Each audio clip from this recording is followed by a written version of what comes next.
Good day everyone, ako po si Joshua Tingalia.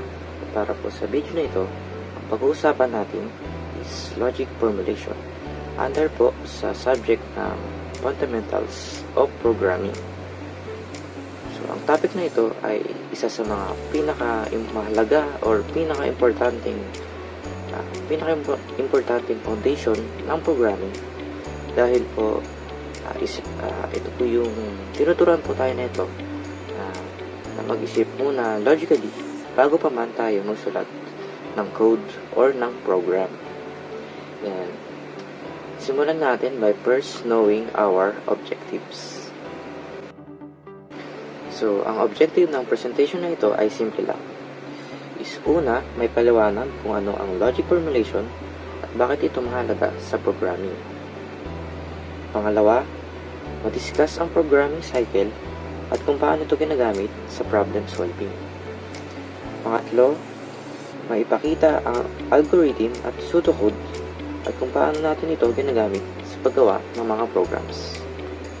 At panghuli, maipakita natin ang steps in problem solving gamit ang logic formulation. So basically, by the end of this presentation, dapat mas malinaw sa atin kung paano bumuo ang tamang logic bago tayo mag-program or gumawa ng code. So, moving on, is overview of the topics. So, for today's flow, ito yung mga pag-uusapan natin. Una, what is computer program? Pangalawa, the programming cycle. Pangatlo, algorithm and its characters. At pang-apat, pseudocode. Panglima, steps in problem solving. At pang-anim is isa-summary natin at magbibigay tayo ng conclusion. So, simulan po natin sa mga basics. Ano nga ba ang computer program? So, a computer program or software is a sequence of instruction na sinusunod po ng computer para po magawa ang isang task. So, ang simpleng halimbawa po nito is calculator app. Bale, nag-i-input po tayo dito, i-type tayo ng number, then ipaprocess niya po, i-calculate niya yung kung ano man po yung operation na ginawa natin. Then, pangatlo is papakita niya yung result or yung output. So, ang program po ay parang recipe ng computer. Kung mali po yung instruction na nabigay mo, then hindi niya mabibigay ng tama yung gusto mong output. Po naman natin is programming cycle. So, sa paggawa po ng program, hindi po tayo diretso na lang sa paggawa ng code. Meron po tayong sinusunod na programming cycle, which is ito po yung step-by-step na procedure para po makagawa tayo ng magandang program. So, meron po tayong 4 na steps. Una po is problem definition. Dito po is tutukuyin muna natin kung ano po yung mga problemang kailangan nating isolve. Sunod po is problem analysis. So, ito po yung pag-alam natin kung ano po yung i-input, kung paano po yung kanilang process, at ano po yung kakalabasan ng output. Pangatlo po is algorithm development. So, ito po yung paggawa ng logical or ng step-by-step na solution. So, number 4 po is coding and debugging. Ito po yung itatranslate natin yung programming language at aayusin natin kung meron ng mga errors sa ating pong program. So, para lang po yung pagluluto. So, una, alamin mo muna kung ano yung lulutuin. Then, ihanda mo yung mga ingredients. Sundin ang recipe. Then, tapos nun, pwede mo na siyang lutuin at tikman. Parang ganun lang din sa programming. Algorithm po ay isang step-by-step procedure para po ma-solve ang isang problem. So, may 3 pong importanteng karakteristik. Una is dapat malinaw at specific ang bawat steps. Pangalawa, dapat may hangganan o may ending o dapat hindi ito infinite. At pangatlo, dapat may output lagi. Ang halimbawa po nito is sa paggawa ng kape. Una po is siyempre papakulo ka ng tubig. Pangalawa, lalagyan mo ng kape yung tasa. Pangatlo is ilalagay mo na yung mainit na tubig. And pangatlo is hahaluin mo na at pwede mo na itong iserve. So pagkatapos natin gumawa ng algorithm, minsan hindi ganun kadali na isalin agad ito sa coding. Kaya gumagamit tayo ng pseudocode. So ang pseudocode po ay parang draft or para po itong draft ng program. And hindi siya tunay na code, pero para siyang English version ng logic mo. Para po sa example natin is if grade is greater than or equal to 75, then print pass, else print failed, and if. So dito po is hindi siya syempre mag-run sa computer. Pero dito po, madali lang natin maintindihan or magkaka-ideya na tayo kung paano natin siya i-code. Siyempre, napaka-useful po nito, lalo na sa mga beginners. Dahil po, mapapractice muna natin ang logic bago natin i-code.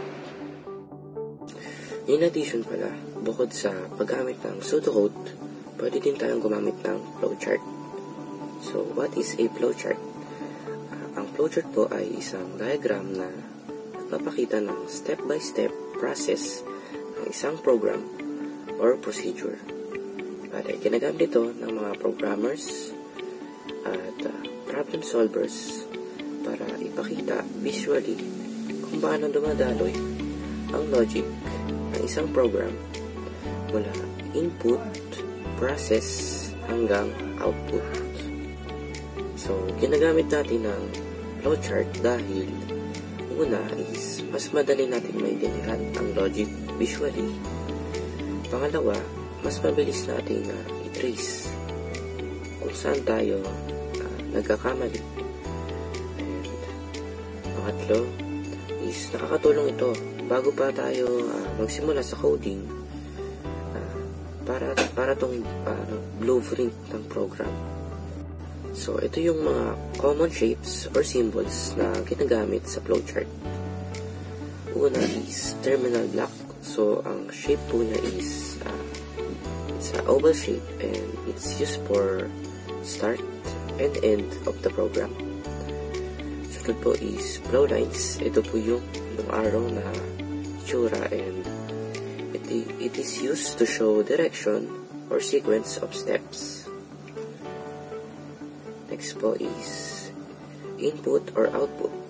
Ang shape po niya is parallelogram and it is used on reading input or displaying output. Sunod po is process. Ang shape niya po is rectangle and ginagamit siya sa pag-step or instruction. Example po nito is pang-calculate or pang nag-a-assign ng value. And decision. Decision, ito po ay, ang shape po nito is ay diamond. And it is used po for yes or no, or true or false conditions. Para po sa ating example is, we have a simple logic formulation flowchart for checking if a student passed or failed. So, tingnan po natin each part step by step. Bale, we begin with the start terminal block. Bale, ito po yung nagmamarks na nagsisimula na po yung ating program. And sunod po natin is we have the process symbol where we set or initialize our variable. Bale, dito po is sineset natin yung grade to equals to 0 muna. Parang isa pa lang siyang starting value. After initializing is pupunta na tayo sa input symbol. Bale, nire-represent siya ng parallelogram shape. And dito po yung part na itatype na ng user yung grade. Bale, sunod po natin is the decision symbol.